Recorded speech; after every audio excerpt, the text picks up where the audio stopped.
Tired of losing your headers and labels when scrolling through massive Excel sheets? Let's conquer that frustration by learning how to freeze rows and columns, keeping those essential details visible no matter how far you scroll. First, navigate to the View tab in the Excel ribbon. This is where the magic happens, and we find our Freeze Panes options. Click on Freeze Panes and you'll see 3 options: Freeze Panes, which lets you freeze based on your current selection, Freeze Top Row, and Freeze First Column. To freeze just the top row, simply select Freeze Top Row. Now scroll down and watch as your headers stay put, keeping your columns clearly labeled. Similarly, to freeze the first column, select Freeze First Column.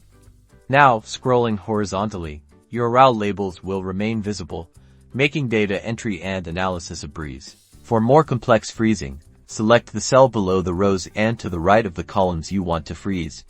For example, to freeze both the first row and the first column, select cell B2. Now, go back to Freeze Panes and select the first option, Freeze Panes. Excel will freeze everything above and to the left of your selection.